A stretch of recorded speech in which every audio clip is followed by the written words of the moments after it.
السلام عليكم ورحمة الله وبركاته. وأنا خالد عبد كحنوك waxaan ku salaayeen salaanta islaamka maanta waxaynu bilaabi doonaa casharkeenii toddobaad insha Allah dura raacdo isla markaana casharkeenii toddobaad waxay maalintii hore inoogu joogtay inaynu dhamaynay general journalkii markii ugu horeysay bartan saddex su'aalood baan weydiiyay journalize type of transactions on general journal waxa la nagu yiri transactionada ama dhacdooyinkan hore xagga sare ku qoran ee businesska soo maray November 1 ilaa November 30 bisha 30keedii ilaa 30keedii wixii ina soo maray diiwaangeli baa la dhaw general journalka ku qor imankana lambar 2 waxa uu leeyahay post to t account wax la raahdo ayaad ku post gareynaysaa ama aad ku qoraysaa isla markaana waxaad geynaysaa trial balance badiyaarinaysaa prepare trial balance wax kale post t account kan ma sheegayo t account kan wuxuu noo sheegayaa waa credit and debit balance waxyaabahan ina soo maray ee cash kamid yahay capital kamid yahay land kamid yahay building kamid yahay note payable kamid yahay account payable kamid yahay account receivable kamid yahay revenue kamid yahay ayaynu mid kastaba diiwaan gelinaynaa credit and debit labadii uu bartan ku jiray labadu halkan ku jiray baynu mid kastaba gelinaynaa dabeedna balance ayuu yeelanayaa waan wada arki doonaa sida uu u diiwaan gashanayo ee uu balance ka yeelanayo tusaale ahaan imika cashkii baad u samaysay t account waxa la raahdaa waa account noocaas oo kala wuxuu leeyahay debit and credit balance waxa uu samaysan yahay like a t letter sida xarafka t buu samaysan yahay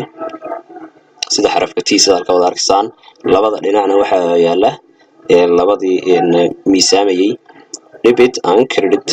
cashkii dabeedna waxaad samaynaysaa cashkii aad haysatay oo dhan ama wixii ku soo galay ama wixii ka baxay wixii oo dhan baad bartas ku keenaysaa cashka balancekiisa ugu dambeeya ee bisha ugu dambaysa si aad u ogaato inta uu yahay imika halkan waxa ka muuqata in uu yahay 15800 oo debit ku jira maadaama debit ku jira waxa weeyaan cashkeenaas waynu haysanaa to laakiin credit noqon lahayd intaasi minus waa la nagu leeyahay cash badan ayaynu bixinay oo macaan cashkeeni caadiga ah ee business ku shaqeynaya way marka cash hadii jeer minus sidoo ku yeeshaday waa adiga wax soo mahday ma cash soo mahday noqon kara cash hadii jeer minus ma yeelan karo inaad waxba bixiso cash kadaysi cash kala bixiso wixii baad bixiso waa inaad marka ka bato cash ka gacanta ku haysatay cash ka dibadda u saartay ay noqonaysaa inaad wax kale intaad soo qaadatay ma intii kalena aad bixisay dibadda minus versus noos haddaad aragtay iyadoo halkan balance ah waxa noqonaysaa waa debit balance bartan bay ka soo haraysaa labada balance ba kala batay weeyaan macnaheedu intii aad haysatay iyo intaad bixisay qayb ku soo hadhay qaybta ku soo hadhay watan debit balance way marka lacagana dabaalkeen ka keenay meesha ku qoran bay isweydiinayna 80,000 ba barta taala 80,000 teen dib weer noqon journalizing keeni cash ugu horeeyay ee banka soo dhiganay waa 80,000 buuxaad 80,000 buuxaad 80,000 waynu dhacdada koowaad watan ku bilaabay November 1 cashka ugu horeey cashka oo dhan baad bartan ka soo ururinaysaa maadaama accountkaas ay gaar u tahay cashka 80,000 baad barta soo dhigatay maxaa kale oo waxaad isweydiinaysaa cash meesha ku jira cash baad raadinaysaa cash 250,000 ayaa barta kaaga muuqata wataas waxay ku jirtaa credit balance halkan markaad si account ka samaynaysaa waxaad gelinaysaa creditka waayahay حتى الآن waxaad arkaysaa in 80,000 adigoo haysta 250 ka baxday oo aad ku qortay credit balance sababta aad ugu kala qoraysaa waa inaga hore soo sheegnay waxa weeyaan dhacdadan dhacaysa ma chart horta marka hore halkan tii account-ka waxa meesha aad ka keenaysaa meel kale oo iskin meeysid journalizing-kii way journalizing-ka soo record garaysaa maraysa ayaad soo maraysaa sidii uun baad u soo qoraysaa kala jireen uun baad kala gelinaysaa laakiin haddii marka hore aad mid ahaan soo khalatay oo dabeedna istiraahdo post-igi haddana aad halkii ku qorto way si khaldamaysaa marka waxa weeyaan waa inaad isqabato hadda halkan markaad marayso xeerkaad markaa ku qaban kartid oo eegaysaa waxa weeyaan chart of account kii waa mid kamid ah cash ku mid kamid ah weeyaan oo asset ka iyo hoos tagaa waa hantidaadii maadaama hantidaadii uu hoos tagay waxaad samaynaysaa waxaad leedahay maxaan 250 bartan u geliyay waa hantidaydii halkee bay gelaysay miyay yaraatay mise way korodhay waxaad leedahay maadaama aad bixisay 250 kaas waxa ay noqonaysaa waad bixisay maadaama aad bixisay waa yaraatay hantidaadii maadaama yaraatayna halkii ka yaraanaysa creditka ayaa la niguri all assets decrease in credit waxaad leedahay assetko dhan waxa ay ka yaraanayaan creditka dadna 250 bartan baad ku qoraysaa way 6,000 oo kale iyadoo jirto bixinay bartan ka muuqata bal aynu ku noqono aynu ku noqono halkan markaynu kasoo gudubno November 3 waxaynu ku arkaynaa November 5 inaynu 6,000 bixinay oo dhismo siisanay sida halka muuqata building 30,000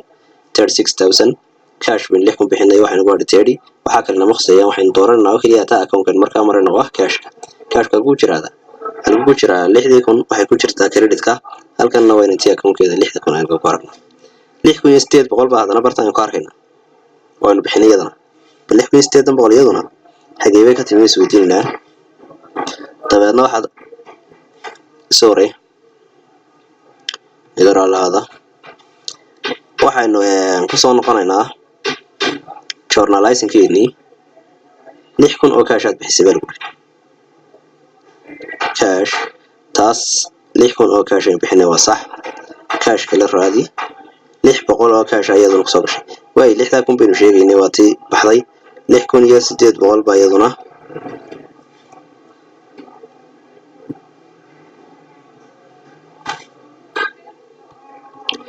way 6,800 baynu bixinay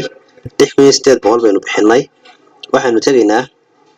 November 3 balag 6,800 baynu bixinay account viable dayn lagu lahaa ogeed baynu u bixinay intaas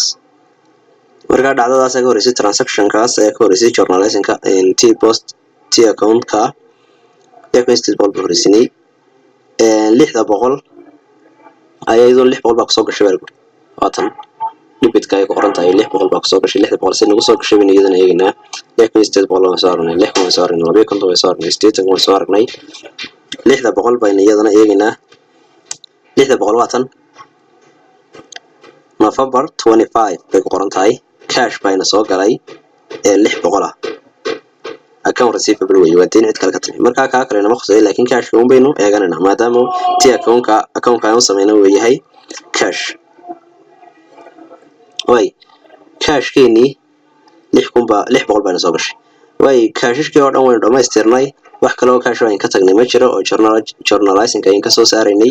waad soo wada keenaysaa dabeedna inta kadib debit-ka wixii ku jiray iyo credit-ka wixii ku jiray mid walba balance-kiisa wada hordhigaysaa waad kala goynaysaa main balance baad samaynaysaa balance-kii weynaa halkay ka soo hadhay weeyaan 8,600 marka laga gooyo 4,600 15,800 baa soo hadhay haddaba yaa iska leh ma debit-ka iska leh mise credit-ka isweydiinaysaa labada ka weyn baad eegaysaa waa 8,600 iyo 4,600 qaybta ay u soo hadhay waa qaybtee waa debit balance-ka dabeedna waad ku qoraysaa 15,800 debit hadda waxay naga caawinaysaa tani inaynu balance-yada ugu dambeeyno hadhow soo urursan haddana waxaan waa xidhiidh saas isku daba xidhiidhsan tahay journalizing baad soo maraysaa posting baad soo maraysaa trial balance baad soo maraysaa statements baad diyaarinaysaa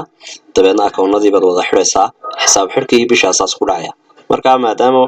ay isku daba xidhiidhsan tahay mid kasta waa inaad sii diyaarisaa hadhow toole waxaad sii qaban lahayd imika balance-kaas 15,800 markaan trial balance-ka diyaarsanayno cash-ka meel baynu ku qoraynaa cash-ka marka waxaa naga caawinayaa wixii account-kii cash-ka wixii soo galay wixii baxay oo dhan inay intani ka xaasil tahay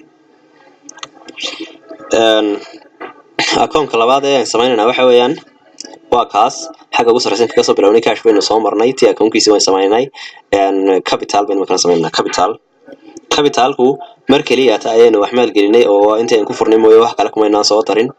inta aan ku furno 8,000 meesha ku furnay wax kale kuma inaan soo darin marka capital-kii halkan imanaya isagu capital-ka tii account-kiisa markaan sameynay debit iyo credit-ka aynu qornay 8,000 oo credit baynu leenahay capital-ka waxa lagu qori jiray credit-ka markaan ku qornay waxaan leenahay wax kale oo ma jiraan debit ah oo capital ah wax kale oo credit capital ma jiraan markaas 8,000 baad soo dejisanaysaa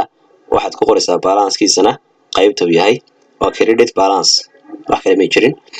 way account-ka ku xiga labadan way soo marnay cash iyo capital land baa soo galay land imise jeer bay land halka ku aragnay isweydiinayna waana inuu post kareynaa land mar kaliya ta ay ku jiray isaguna saalan ka muuqata journalizing-keena mar kaliya soo maray wax dhul oo kale ma inaan iibsan building iyo land way kala duwan yihiin hadii jira dad imika ku aragtaan general journal-ka dad bartan building ku aragto halkaan land ku aragto kala duwan yihiin kan waa dhismo sidiisa u dhisan oo la iibsaday kan waa waxaan jeedaa dhul banaan oo la iibsaday kan waa dhismo sidiisa u dhisan building-ku waa dhismo sidiisa u dhisan oo la iibsaday marka land dhul baynu siisanay intan account-kan waxa iska leh land lan maadaama aynu soo iibsanay way kordhay hantida halkii kordhisay dhibit baad dabeedna ka horeysaa 2,000 wax kale oo dhacdo inay soo martay halkaasi ma jirto dhul aynu bixinayna ma jirto dhul kale aynu soo iibsanayna ma jirto marka balance ugu dambeeya waxa yeelanaya 2,000 DR weeyaan waa debit balance sidaas ayaad hadhow toorana kasii qaadanaysaa wax kasta balance ugu dambeeya postinga balance ugu dambeeya hadhow ka wada urursanayna wax la yiraahdo trial balance bin diyaarinayna laakiin imika waxay noogu joogtaa oo kaliya lan way soo wada maraynaa imika lan bin maraynaa waxaan soo maraynaa billing waxaan soo maraynaa note payable waxaan soo maraynaa tools and equipment waxaan soo maraynaa account receivable waxaan soo maraynaa revenue mid kastaba tii account baynu samaynaynaa trial balance markaan diyaarinayno trial balance waa qodobka saddexaad ee dhigan doono prepare trial balance balance trial balance markaan diyaarinayno tii account-nada ka horeeya bale post to the tii account-nada ka horeeya markaan saddex kamid ah diyaarinay ayaynu wada urursanayna balance ugu dambeeya markaas in diyaarinayno trial balance wax la yiraahdo maanta casharkiina halkaas ayuu nagu joogi doonaa insha Allah saddexda account ugu horeeyay sameynay cash account capital account and land account insha Allah waxaanu ka sii wadi doonaa maalinta dambe halka diraado waxaan diyaarin doonaa ka bacdi trial balance markii posting iska dhameystirno posting ku yara dheeraanay kulli account kasta gaar baa loo qorayaa mana si badna laakiin hadda dan ka eegto وانا السلام يا وانا خالد عبد الجهنوب سلامة الإسلام كان كل سلام يا والسلام عليكم ورحمة الله وبركاته.